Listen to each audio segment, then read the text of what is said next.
근데 저는 그냥 철학이 좋아서 왔어요. 근데 제 선택에 단 한 번도 후회한 적이 없습니다. 네, 첫 번째는, 그리고 두 번째로는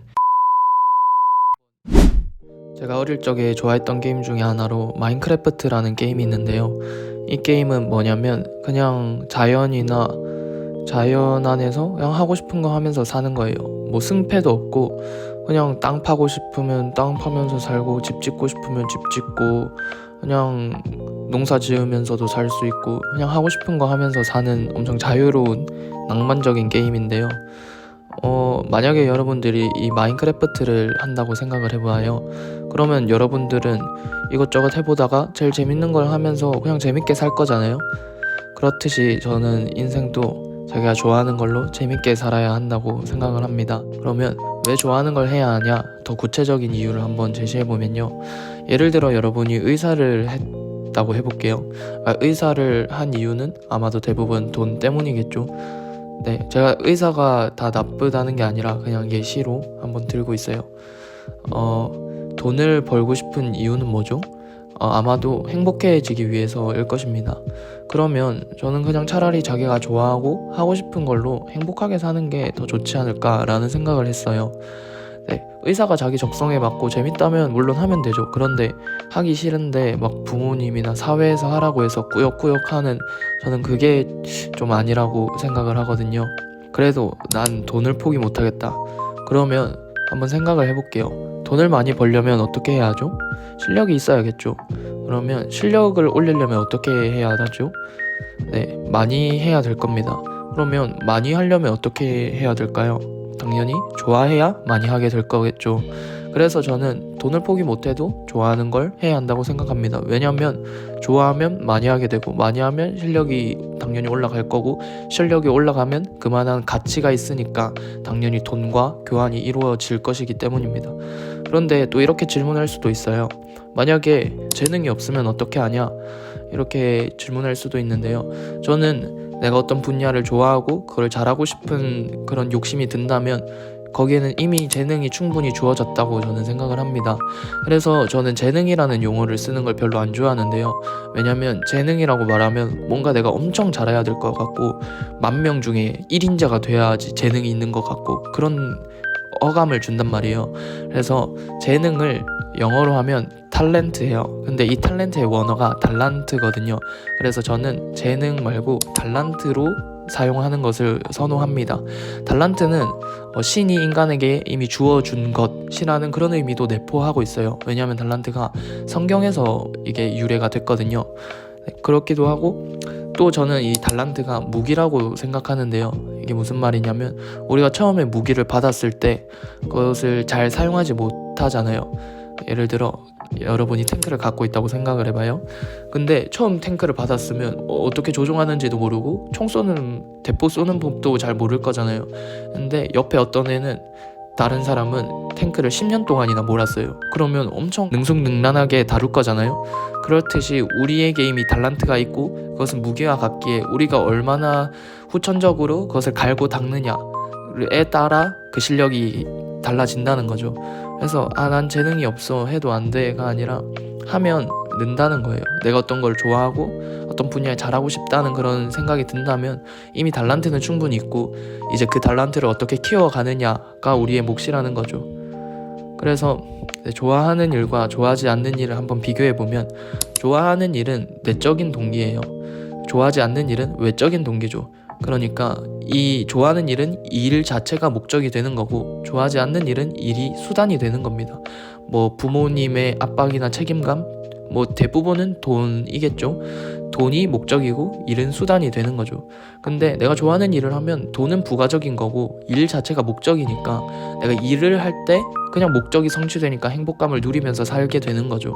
그래서 돈이 많이 벌리든, 당연히 많이 벌리면 좋죠. 근데 적게 벌려도 그렇게 막 불행하지 않다는 거죠. 왜냐면 일하는 것 자체가 내가 행복하고 그게 목적이니까요. 대신에 좋아하지 않는 일을 한다면 돈이 목적이기 때문에 내가 이 일을 했을 때 과연 돈이 나에게 얼마나 배당되느냐에 우리가 초점을 맞춰지게 돼요. 그래서 돈을 많이 벌 때는 당연히 좋지만, 돈이 적게 벌어지고 갑자기 사회가 변동이 되고 어떤 뭐랄까, 옛날에는 엄청 좋은 직업이었던 게 나중에 돈을 못 벌 수도 있잖아요. 그렇게 되면 이게 힘들어진다는 거죠. 이 악물고 돈을 위해서 내가 하기 싫은 일 꾹 참고 해냈는데 돈은 안 떨어지면 당연히 현타가 오겠죠. 결국엔 사회는 다 변하게 돼 있고, 옛날엔 문과가 탑이었지만 지금 이과가 탑이고, 또다시 AI가 등장하면서 문과가 탑으로 올라가고 있듯이, 이게 사회는 정말 인간이 어떻게 변할지 예측할 수가 없단 말이에요. 그래서 지금 세상에서 좋다 하는 직업들이 나중에 10년, 20년 뒤에는 어떻게 될지 모르니까 결국에는 그저 그것과 상관없이 내가 좋아하는 일을 해야 된다고 생각을 해요. 좋아하는 일을 하면 뭐 세상이 어떻게 변하든지 저는 계속 그 일을 할 테니까요. 그래서 조금 그림으로 표현을 하자면, 좋아하는 일을 해도 당연히 힘든 일이 있죠. 옆에 더 잘하는 사람이 있고, 뭔가 내가 원하는 기대치에 안 맞고, 또 가끔은 돈이 너무 안 들어오고 이러면 힘들긴 하죠. 그런데 그것은 결국에는 행복은 바탕이고 고통이 잠깐씩 있는 거예요. 근데 좋아하지 않는 일을 하면 그냥 전반 애초에 전제가 고통인 거죠. 내가 하기 싫은 일을 꾹 참고 계속 해야 되니까요. 근데 뭐 사회적 인정이나 그런 명예나 아니면 안정성, 또 돈이나 이런 외부적인 요인으로 가끔 행복할 순 있죠, 당연히. 그래서 차이점은, 좋아하는 일은 행복을 전제로 하고 고통이 잠깐 있는 거라면, 좋아하지 않는 일은 고통을 전제로 하고 행복이 잠깐 있는 거라고 생각을 해요. 저도 아직 취업을 안 했잖아요. 그래서 뭐 진로를 어떻게 선택하는지 명확한 답을 당연히 저는 제시할 수 없고, 정확도도 당연히 떨어지겠죠.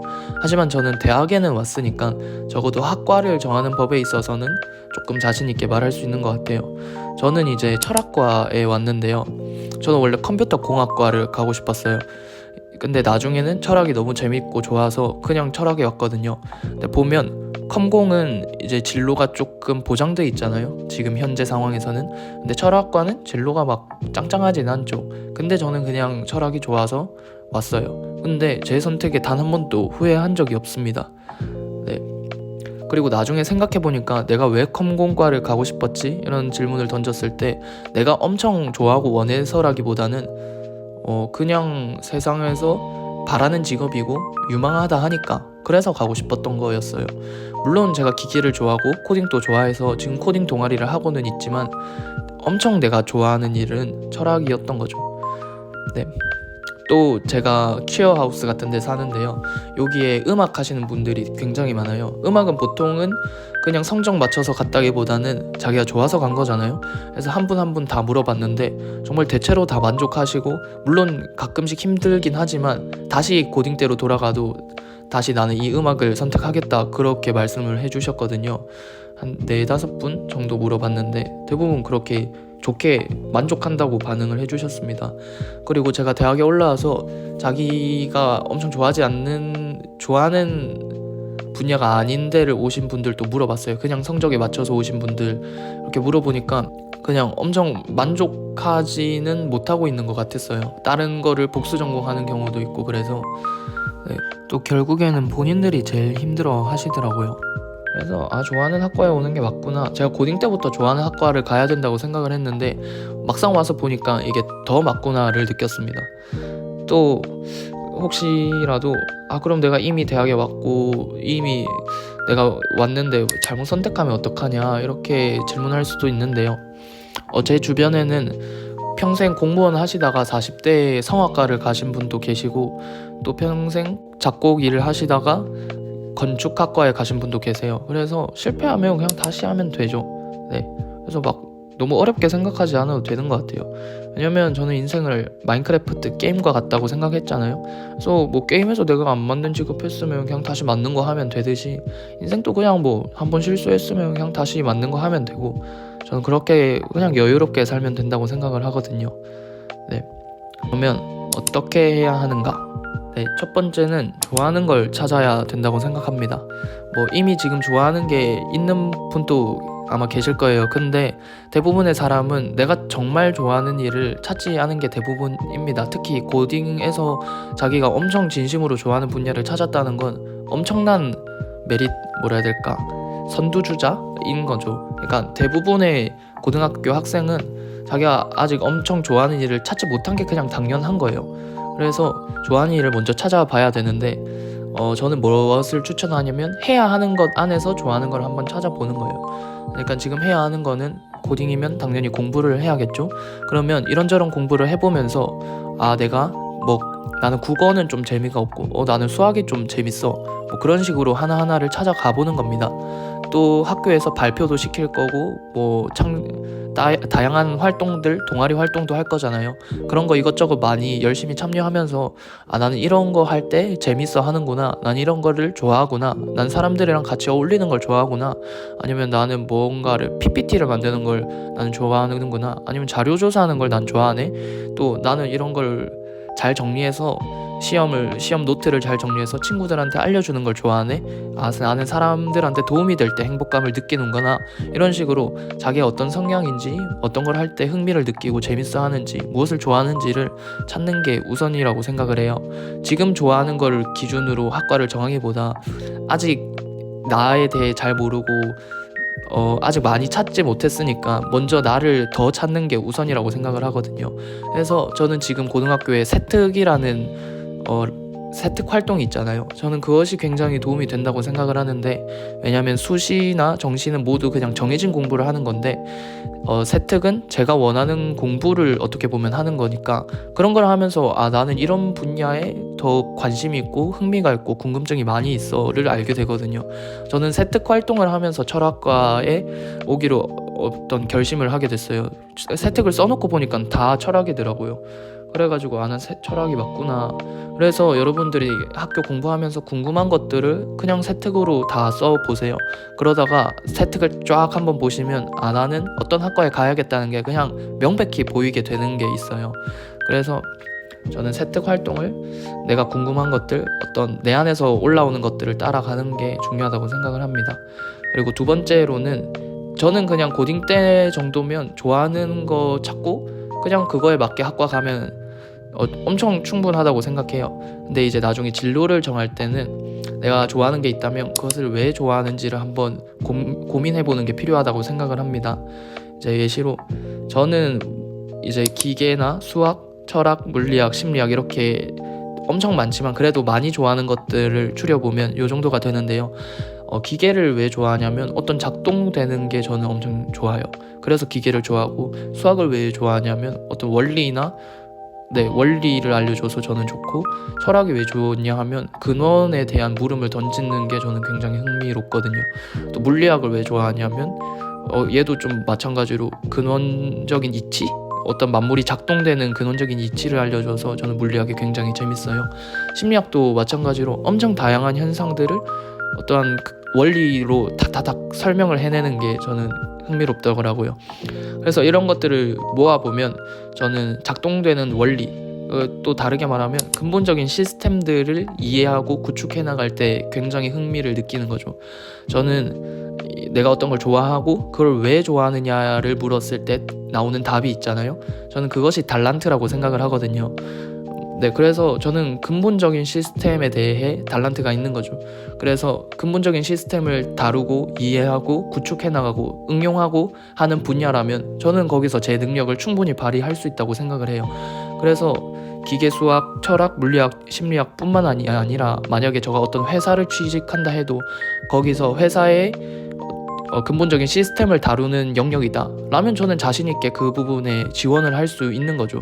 제가 아직은 해보지 않았지만 이렇게 내가 좋아하는 것들이 왜 좋은지를 한번 탐구해 봄으로써 앞으로 해보지 않은 것에 대해도 내가 잘할 수 있다는 확신이 있고 예측이 되는 거죠. 나는 저거에 재밌어 할 거고 흥미로워 할 거다, 이런 예측이 되니까 내가 좋아하는 것들에 왜 좋아하지? 라는 질문을 던지고 그 질문 나오는 것들을 한번 모아서 종합해 보면 여러분들의 달란트가 보일 거예요.